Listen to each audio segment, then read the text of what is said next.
और शुरुआत करते हैं एक बड़ी खबर से। नालागढ़ से इस वक्त एक ब्रेकिंग न्यूज दे रहे हैं आपको। नालागढ़ की फैक्ट्री के गोदाम में आग लगने की खबर है और बताया जा रहा है कि केमिकल की जो ड्रम है उसमें आग लगी है। और ये आग का नज़ारा आप इस वक्त स्क्रीन पर देख सकते हैं। नालागढ़ से ये बड़ी खबर है और इसमें आप सीधे तौर पर देख सकते हैं किस तरह से आग के शोले और जो काला धुआं है वो काले बादल के तौर पर वहां पर दिखाई दे रहा है। केमिकल के ड्रमों में आग लगी है। मौके पर दमकल की 5 गाड़ियां मौजूद हैं। आग पर काबू पाने की पूरी कोशिश की जा रही है। ये हिमाचल प्रदेश के नालागढ़ की ये तस्वीर आप देख रहे हैं। नालागढ़ से इस वक्त ये खबर। नालागढ़ में एक फैक्ट्री में आग लगी है। फैक्ट्री का वो गोदाम बताया जा रहा था और गोदाम में जो केमिकल के ड्रम रखे थे उन ड्रमों में आग लगी है। अभी इस बारे में कोई ऐसी जानकारी मिल नहीं पाई है कि क्या वहां पर कोई जानी नुकसान भी हुआ हो। तो फिलवक्त वहां मौके पर दमकल की 5 गाड़ियां मौजूद हैं और आग को डॉज करने की उसे बुझाने की, उस पर काबू पाने की कोशिशें लगातार जारी हैं। और जगत सिंह नेगी हमारे साथ जुड़ चुके हैं ज्यादा जानकारी के साथ। जगत, हमें ये बताएं कि क्या आग पर काबू पाया जा सका है या आग के शोले अब भी उठ रहे हैं? जी, मैं आपको बताना चाहता हूँ, जो ये आग अभी भी लगी हुई है। तकरीबन 3 बजे के आसपास ये आग लगी थी। 6 बज चुके हैं। करीबन 3 घंटे से ज्यादा का समय है इस आग को हो चुका है। अभी भी दमकल विभाग की जो 9 गाड़ियां मौके पर आग बुझाने में जुटी हुई है। फिलहाल आग बुझाने में दमकल विभाग के कर्मियों को और अधिकारियों को काफी दिक्कत यहाँ पर सामने आ रही है, क्योंकि केमिकल के ड्रम्स हैं। केमिकल के ड्रमों में ये आग लगी हुई है। केमिकल फैक्ट्री है, उसका एक गोदाम है।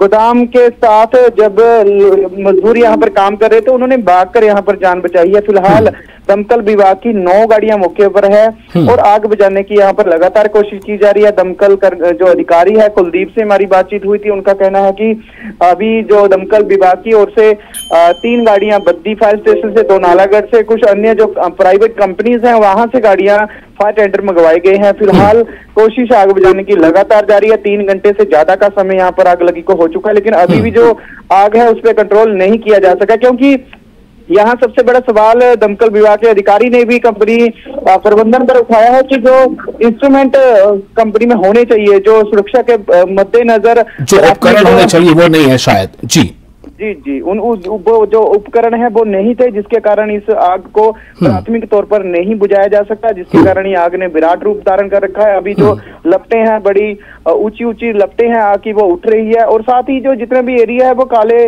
धुआं पूरे आसमान में फैला हुआ है। कहीं ना कहीं अगर इसमें मजदूर अगर कोई काम करते होते तो उनको भी जानी नुकसान होने का खतरा यहाँ पर हो सकता था। लेकिन गनीमत यह रही कि जैसे ही आग लगी उसके दौरान फैक्ट्री के जितने भी मजदूर थे उन्होंने भाग गए वहां से। फिर फायर को सूचित किया गया। फायर की 9 गाड़ियां मौके पर मौजूद है। आग बुझाने की यहाँ पर लगातार कोशिश की जा रही है, लेकिन कहीं ना कहीं जो सवाल है कंपनी प्रबंधन पर यहाँ पर उठते हुए नजर आ रहे हैं, क्योंकि जिस हिसाब से सुरक्षा के मद्देनजर इंतजाम होने चाहिए, क्योंकि फायर सीजन चल रहा है। जैसे ही गर्मियों का मौसम शुरू होता है तो यहाँ पर जो फायर है औद्योगिक क्षेत्र बीबीएन में लगातार देखा गया कि गर्मियों में फैक्ट्रियों में आग लगती रही है। गर्मी का मौसम शुरू हो चुका है, लेकिन जो कंपनी मालिकों की जो लापरवाही है वो यहाँ पर साफ तौर पर देखने को सामने आई है, जिसका खामियाजा भी कंपनी मालिक को ही भुगतना पड़ेगा। हालांकि यहाँ पर लाखों के नुकसान होने का अनुमान लगाया जा रहा है। फिलहाल फायर अधिकारी का कहना है कि जब आग पर कंट्रोल पा लिया जाएगा उसके बाद कंपनी की एनओसी चेक की जाएगी, कंपनी के कागजात चेक किए जाएंगे, दस्तावेज डाले जाएंगे और उसके बाद अनुमान का जायजा लिया जाएगा। जी जगत, एक सवाल यहाँ पर यह है, आपने जैसा बताया कि पिछले करीब 3 घंटों से लगातार इस बात को लेकर संघर्ष जारी है कि आग पर काबू पाया जा सके, लेकिन आग पर अभी भी पूरी तरह काबू पाया नहीं जा सका है। एक सवाल जो अहम है वो ये है कि जिस जगह पर आग लगी है उससे आसपास यानी सबसे करीब में अगर देखें तो कोई आबादी, कोई मोहल्ला या कोई गांव वो कितनी दूरी पर है और क्या उस एरिया को भी वहां भी सतर्कता बरती जा रही है? जी, ये जो एरिया है मलकू मजरा गांव पड़ता है, रिहायशी इलाका भी साथ में है।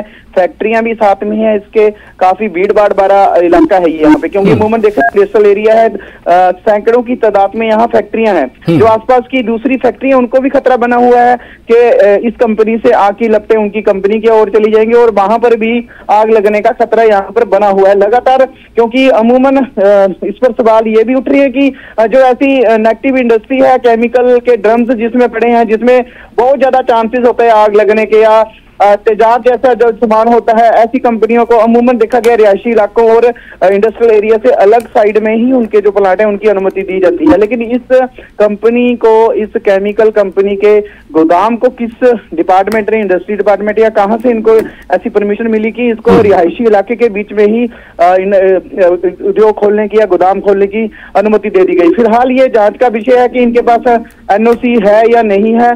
फिलहाल जो दमकल अधिकारी है उनका ये साफ तौर पर कहना है कि पहले आग पर कोशिश की जाएगी, आग को बुझा लिया जाएगा, उसके बाद जो भी तथ्य है, जो भी कार्रवाई है वो कंपनी के खिलाफ की जाएगी। फिलहाल पुलिस के भी उच्च अधिकारी मौके पर पहुंच चुके हैं और स्थानीय प्रशासन भी मौके पर है। जगत, मैं आपसे जानना चाहूंगा कि जो फैक्ट्री का गोडाउन है, तो उस गोडाउन या उस फैक्ट्री के मालिक या जो वहां का मैनेजमेंट है उसकी तरफ से कोई जानकारी अभी दी गई है? कोई इस बारे में विशेष कुछ बताया गया है कि वहां पर स्थिति क्या है या कैसे ऐसा हुआ? फिलहाल कंपनी प्रबंधन की ओर से कोई भी कैमरे पे बोलने को तैयार नहीं है। हालांकि हमने कोशिश की थी कंपनी प्रबंधन या मैनेजमेंट के किसी व्यक्ति से बात हो जाए, उनका भी पक्ष सामने आ जाए कि क्या कारण रहे होंगे आग लगने के, कितने मजदूर अंदर काम कर रहे थे। अमूमन देखा जाता है इसी तरह के एक एडवेंटिक के नाम से एक एसी बनाने वाली कंपनी थी, उसमें फायर इंसिडेंट हुआ जिसमें 9 लोगों की मौत हो गई और करोड़ों का फैक्ट्री को नुकसान भी झेलना पड़ा था। और इसमें जैसे कि मजदूर कितने काम करते हैं, सबसे बड़ी बात यही सवाल उठता है कि कितने मजदूर अंदर काम कर रहे थे, कितने आग लगने से पहले एंटर हुए, कितने बाहर आए। ये भी एक अपने आप में सवाल है कि यहाँ पर किसी के जानी नुकसान तो नहीं किसी को हुआ इस आगजनी की घटना में। फिलहाल ये जांच के बाद ही साफ हो पाएगा कि इस पूरी आगजनी में क्या नुकसान हुआ है और क्या पैसे का नुकसान हुआ या संपत्ति का या फैक्ट्री का या किसी के जानी नुकसान होने का तो यहाँ पर कोई सवाल है या नहीं। जी बहुत शुक्रिया आपका जगत, बहुत ही विस्तार से जानकारी देने के लिए। आप इस खबर पर नजर बनाए रखें, हम फिर आपसे इस बारे में अपडेट लेंगे।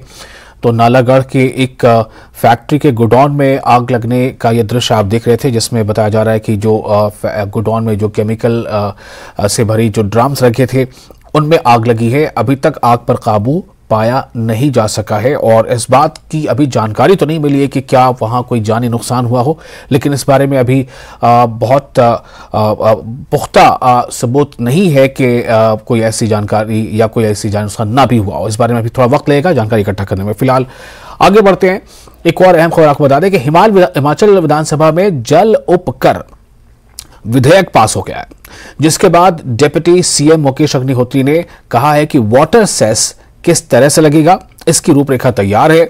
सदन में उप मुख्यमंत्री मुकेश अग्निहोत्री ने कहा कि वाटर सेस लगने से हिमाचल प्रदेश को 4,000 करोड़ रुपए की अतिरिक्त आमदनी होगी। वाटर सेस का मकसद उन बड़ी कंपनियों से पैसे लेना है जो प्रदेश के संसाधनों का इस्तेमाल कर रही हैं। डिप्टी सीएम ने कहा कि पड़ोसी राज्य पहले ही ये सेस लगा चुके हैं, हिमाचल पहले ही इसमें देरी कर चुका है। वहीं सीएम सुक्खू ने कहा कि वाटर सेस पर हिमाचल की जनता पर बोझ नहीं पड़ेगा और हिमाचली युवा जिनके 5 मेगावाट तक के पावर प्रोजेक्ट हैं उनको जरूर छूट मिलेगी। में जो 5 नदियां बहती हैं उसमें सोना बह रहा है। 172 परियोजनाएं बन गई, 11,000 मेगावाट बिजली का दोहन हो गया, लेकिन कोई भी राजनीतिक इच्छा शक्ति नहीं दिखा पाया। हमने दृढ़ राजनीतिक इच्छा शक्ति दिखाते हुए कानून तैयार किया, पड़ोसी राज्यों की स्टडी की और उसके बाद 100 दिन के अंदर अंदर हम ये हिमाचल प्रदेश विधानसभा से पारित करवाने में कामयाब हुए हैं। और इसमें जो आने वाले समय में ये सभी, आज जैसे ये पारित हो गया, अब आज से आगे सभी 172 प्रोजेक्ट्स पर ये जो है लागू होगा। और उसके अतिरिक्त जो ये चर्चाएं कर रहे हैं, हमने एक तो बिल्कुल स्पष्ट कहा है कि हम we are open to dialogue. हम चर्चा के लिए, हमारे दरवाजे खुले हैं। आप कानून तो पारित करो। ये कानून हम किसी भी ढंग से हिमाचल प्रदेश के लोगों पे भार डालने के लिए नहीं लेके आए हैं। उस बात का हम पूरी तरह ख्याल रख रहे हैं। और दूसरा, जो इन्होंने कहा है कि जो छोटे पावर प्रोजेक्ट्स हैं उन पे जो है इसका लोड ना पड़े, तो we are open to all suggestions and discussions. और लेकिन सबसे बड़ी बात है कि आज वो दिन आ गया जबकि हिमाचल प्रदेश में बहने वाले पानी पे सेस लग गया। और पानी स्टेट सब्जेक्ट है, पानी हमारा है, पानी का दोहन करने वालों पे सेस लगना चाहिए। वो और जो अंदर चर्चाएं हो रही थी वो पावर प्रोजेक्ट्स की बातें हो रही थी, पावर की बातें हो रही थी। पावर जो है वो सेंट्रल सब्जेक्ट है, पानी जो है राज्य का अधिकार क्षेत्र है। हमारे पास विभाग है, हमने विभाग की तरफ से प्रस्ताव किया। हम आभारी हैं हिमाचल प्रदेश के मुख्यमंत्री के, हम आभारी हैं हिमाचल प्रदेश के राज्यपाल के, और हम आभारी हैं प्रदेश के विपक्ष के भी, जिन्होंने सर्वसम्मति से जो है इसको पारित करने में सहयोग किया। नहीं, उनका तो कोई मतलब ही नहीं है। ये हिमाचल प्रदेश के अंदर लगने वाले प्रोजेक्ट्स का मसला है। 172 वो प्रोजेक्ट हैं जो अंदर हैं, 11,000 मेगावाट है। वो तो किस वजह से बोल रहे हैं मुझे नहीं मालूम। ये तो बिल्कुल हमारी सरहदों के बीच में बहने वाले पानी का मसला है, और उस पर जो प्रोजेक्ट्स बने हैं उन पे जो बिजली दोहन हो रही है उसका मसला है। इसलिए पड़ोसी राज्यों से देखिए, आर्थिक बदहाली के दौर से ये प्रदेश गुजर रहा है। उप मुख्यमंत्री महोदय और हमने बड़ी मेहनत से इस बिल को बनाया है। भारतीय जनता पार्टी तो कभी राजस्व बढ़ाने की बात सोच नहीं सकती थी। उन्होंने जनता के धन को, आप लोगों के धन को ऐसे बांटा है कि हिमाचल की जनता उनको कभी माफ नहीं करेगी। हम दिन रात प्रयास कर रहे हैं। अगर हम बिल लाने की हमारा मकसद क्या है, इच्छा क्या है, रात को 2 बजे उप मुख्यमंत्री बिल को साइन करते हैं, हम अगले दिन पहले दिन ही विधानसभा में लाते। क्या इच्छा है कि हमारे पास जो बहता सोना है, जो पानी के रूप में बह रहा है, उसमें किसी न किसी तरह से हमारे राज्य का राजस्व बढ़े। इस दृष्टिकोण से यह बिल आया।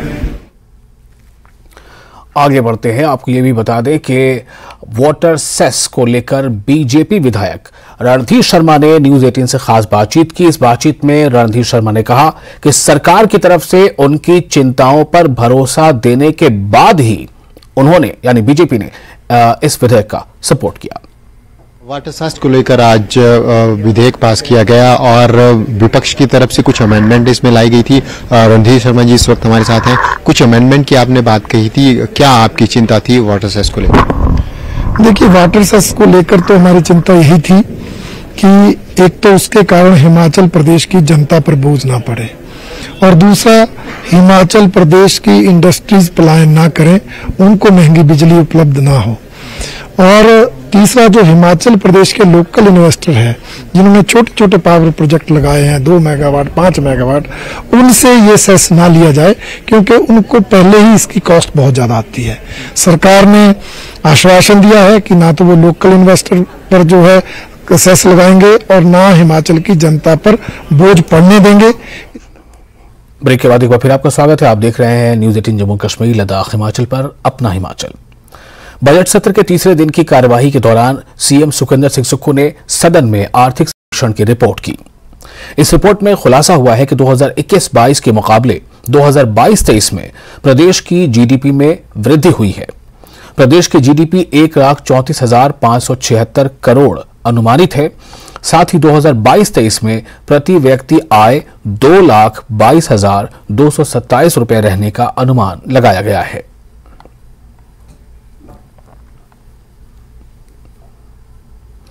हिमाचल विधानसभा में आज बीजेपी और कांग्रेस के विधायक भिड़ते भिड़ते बचे। कुछ पल के लिए माहौल बेहद तनावपूर्ण हो गया था। विपक्ष के विधायक सदन में सीएम के कमरे के बाहर चेन और ताला लेकर नारेबाजी कर रहे थे, जिस पर उनके विरोध में कांग्रेस के विधायक नारेबाजी करने लगे और दोनों तरफ के विधायक आमने सामने आ गए। डी नोटिफिकेशन पर विधानसभा में बड़ा बवाल, भिड़ते भिड़ते बचे कांग्रेस और बीजेपी के विधायक। सदन में हंगामे के बाद विपक्ष ने किया वॉकआउट।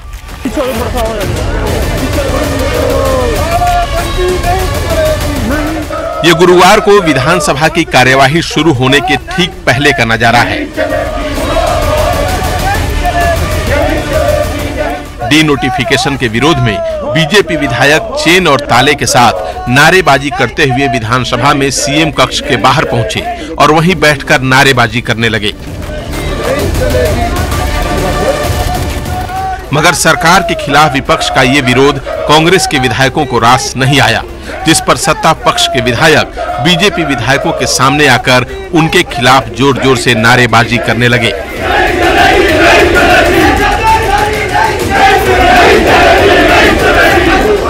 विधानसभा में अनोखा नजारा, एक तरफ कांग्रेस के विधायक और दूसरी तरफ भाजपा के विधायक, और आप देख सकते हैं जिस प्रकार से नारेबाजी हो रही है। शायद ही आज से पहले ऐसा नजारा यहां पर देखने को मिला होगा। विधानसभा में पहली बार दोनों पक्षों के विधायक आमने सामने हो गए हैं। एक तरफ भाजपा के विधायक, एक तरफ कांग्रेस के विधायक, और दोनों तरफ के विधायक इकट्ठे हो गए हैं। डी नोटिफिकेशन के खिलाफ ये जो नारेबाजी है ये शुरू हो रही है। पहले भाजपा के लगातार हंगामे का दौर जारी यहां पर है और दोनों पक्ष के विधायक यहां पर इकट्ठे हो गए हैं। दोनों तरफ से हो रही नारेबाजी से माहौल तनावपूर्ण हो गया, मगर ये तो अच्छा हुआ कि सीएम सुक्खू बाहर निकले और उन्होंने कांग्रेस विधायकों को समझाते मनाते हुए शांत कराया और फिर सबको साथ लेकर सदन के अंदर चले गए। कांग्रेस के विधायकों की ओर से नारेबाजी करने का कोई मतलब नहीं बनता। हम प्रदर्शन कर रहे हैं, विपक्ष का यह हक है, अधिकार है, इसको कोई छीन नहीं सकता है। अगर वो चाहेंगे कि गुंडागर्दी करके हमको धमकी दे करके हमारे इस प्रदर्शन को रोकना चाहेंगे, ये बिल्कुल नहीं हो सकता, किसी सूरत नहीं हो सकता है। सदन के अंदर भी विपक्ष के विधायक नारेबाजी करने लगे। वो हाथों में तख्तियां लेकर नारेबाजी कर रहे थे, जिस पर लिखा था लॉक प्रिय यानी ताला प्रिय सरकार। सदन के अंदर भी कांग्रेस विधायकों ने बीजेपी विधायकों को इसी अंदाज में नारेबाजी करते हुए जवाब दिया, जिस पर बीजेपी विधायक वॉकआउट करते हुए सदन से बाहर निकल आए। एक नया रास्ता निकाला था और उस तरह से हम बात करना चाह रहे थे, मुख्यमंत्री जी हमारी बात को सुने।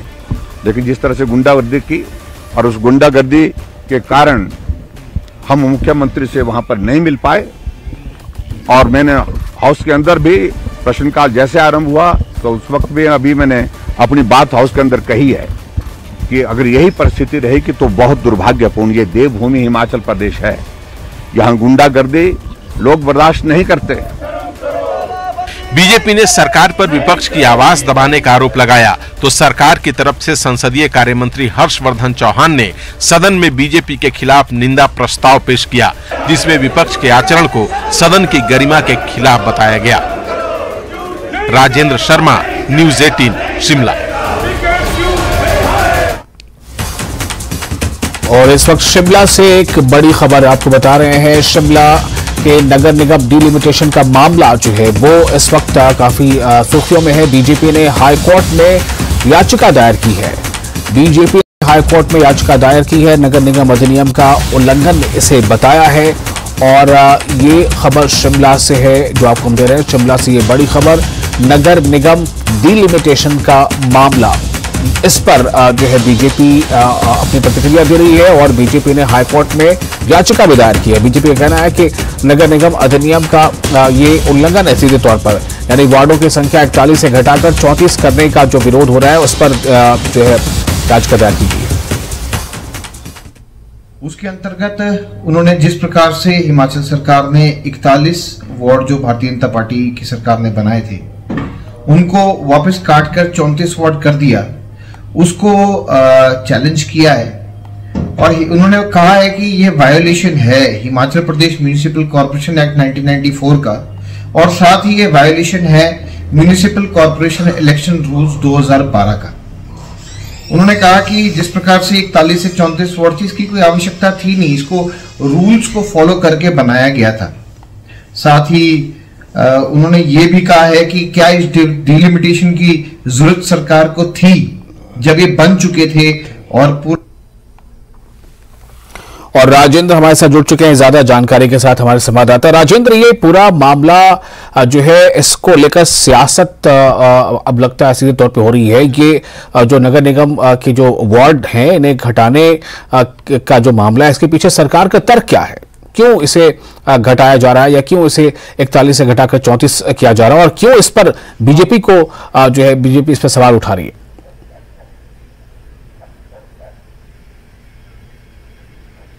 जी बिल्कुल, बीजेपी हाईकोर्ट पहुंच गई है और उल्लंघन बताया गया है इसको म्युनिसिपल कॉर्पोरेशन एक्ट का। जो 41 से वार्ड घटाकर 34 किए गए हैं उसको लेकर ये पूरा मामला है। भाजपा की तरफ से तर्क दिया जा रहा है कि ये नियमों के खिलाफ है, क्योंकि पहले ही भाजपा 41 वार्ड कर चुकी थी। पूर्व में जब जयराम सरकार थी उस वक्त वार्ड 41 किए गए थे और उन्हीं के हिसाब से पूरी कार्रवाई की गई थी, लेकिन उसके बाद मामला कोर्ट में चला गया। इसी बीच सरकार बदल गई और 23 जनवरी 2023 को जब कांग्रेस की सरकार ने नगर निगम संशोधन अधिनियम अध्यादेश जो है वो पास किया और उसके बाद ये निश्चित किया गया कि नगर निगम के वार्ड पहले की तरह 34 वार्ड होंगे। और एक बात उसमें और जोड़ी गई कि किसी भी वार्ड की जनसंख्या, जो कि एक्ट पहले का एक्ट था, 5000 से अधिक नहीं होगी। तो ऐसे में अगर 34 वार्ड किए जाते हैं तो जो प्रत्येक नगर निगम वार्ड की संख्या है वो 4900 के आसपास प्रत्येक नगर निगम की प्रत्येक वार्ड की संख्या रहती है। इसके अलावा अगर पूरे शिमला नगर निगम की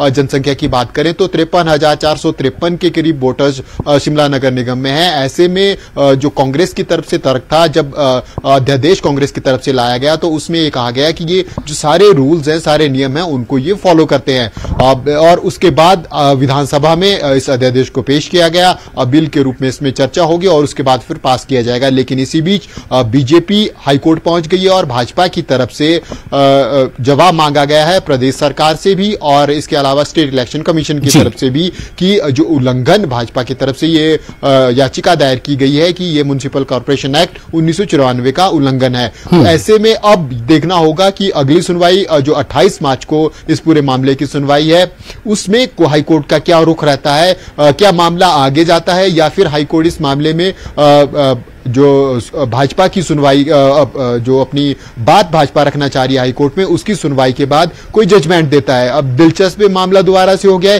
क्योंकि पहले भी जब 34 से 41 वार्ड किए गए थे उस वक्त भी एक पार्षद और कुछ लोग हाईकोर्ट चले गए थे और उसके बाद हाईकोर्ट की तरफ से स्टे लगा दिया गया था। एडमिनिस्ट्रेटर नगर निगम में बैठ गया है, अभी भी एडमिनिस्ट्रेटर ही नगर निगम चला रहा है। तो ऐसे में जो नगर निगम चुनाव है वो लगातार डिले होते जा रहे हैं इस पूरी प्रोसेस में, पूरी नीति में। और तैयारियों की बात करें तो भाजपा और कांग्रेस दोनों की तरफ से ही चुनावों की तैयारी हालांकि शुरू कर दी गई है, लगातार बैठ के दोनों राजनीतिक दल कर रहे हैं। लेकिन भाजपा ने एक और मूव चल दिया है। अब देखना होगा कि 28 मार्च को क्या रुख हाईकोर्ट का रहता है। लेकिन भाजपा की तरफ से जो दलील दी गई है वो यही है कि जो एक्ट थी, जो एक्सरसाइज अभी तक की जा चुकी थी 41 वार्ड को लेकर, ये उस एक्सरसाइज को इग्नोर किया गया और ऐसी क्या जरूरत पड़ी कि वार्ड को 41 से लेकर 34 कर दिया गया। क्योंकि भाजपा का तर्क ये भी है कि जो मिनिमम संख्या है 2500 के करीब जो वोटर्स होने चाहिए, 2500 के करीब, वो वोटर 41 वार्ड में भी रहते हैं। तो ऐसे में ये उल्लंघन है क्योंकि मिनिमम क्राइटेरिया इसको लेकर जाहिर है कि तर्क और जवाबी तर्क भी पेश किया जा रहा है। लेकिन चूंकि अब मामला कोर्ट पे जा चुका है तो वहां से यह तय होगा कि इस पर आगे कार्रवाई किस तरह से बढ़ती है। राजेंद्र, बहुत शुक्रिया आपका तमाम जानकारी के लिए। और इसी के साथ अपना हिमाचल में फिलहाल इतना ही, लेकिन तमाम बड़ी खबरों के लिए आप बने रहें न्यूज़ 18 जम्मू कश्मीर, लद्दाख, हिमाचल के साथ।